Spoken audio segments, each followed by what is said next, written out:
नमस्कार दर्शक बंधु आपण मानक स्वागत जनाऊँ आउ एक नुआ भिडियो आमर तृतीय किस्ती पर आपण मान मन में गोटे प्रश्न थिला आमर सुभद्रा योजना को नहीं केबे अपडेट आसीबो।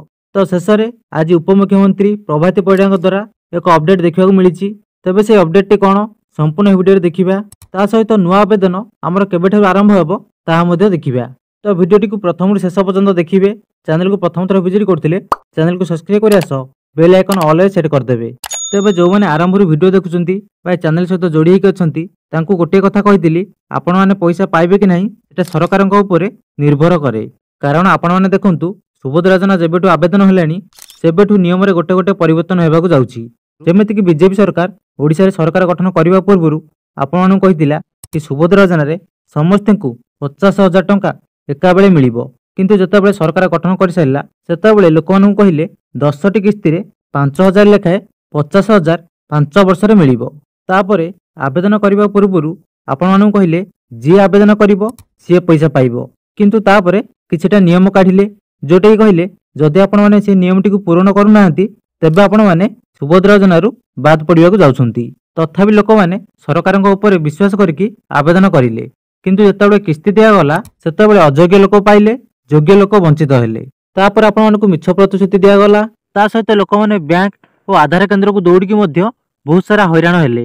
किंतु तथापि सरकार सेतिक मन शांति हेलानी तापरे विभिन्न नियम आनिकी लोक मानकु सुभद्रा योजना लिस्ट रु काटी दिया गला। तो सेहीपरि पुणी आज एक नुआ नियम आनिछंती चलंतु देखिबा से नियमटी कौन रही। तेबे एठी देखंतु जहाँकि उपमुख्यमंत्री सूचना देइछंती जदि छात्री माने वार्षिक 18,000 टंका रु अधिक छात्रवृत्ति पाउछंती बा कोनोसी महिला केंद्र किंबा राज्य सरकारक ठारू 18,000 किंबा ताठारू अधिक टंकार आर्थिक सहायता पाउछि तेबे सुभद्रा योजना रु से बाद पड़िबे। एनै उच्च शिक्षा विभाग एवं अनुसूचित जाति जनजाति और संख्यालघु विभाग सचिव को पत्र मध्य लेखा सरीछि। तापर कहिसंती सुभद्रा नियमावली अनुसार एही योजना अधीन रे योग्य हेबा पई हिताधिकारी बयस 21 वर्ष किंबा ताठारू अधिक एवं 60 वर्ष कम होतिबा आवश्यक। राज्य किंबा केंद्र सरकार कौन योजना अधीन रे जदि वार्षिक 18,000 किंबा ताठारू अधिक अर्थ सहायता ग्रहण करुथिबे से क्षेत्र में संपृक्त महिला अयोग्य घोषित हेबे। तो मोटामोटी भाव में संपूर्ण आम जदि देखिबा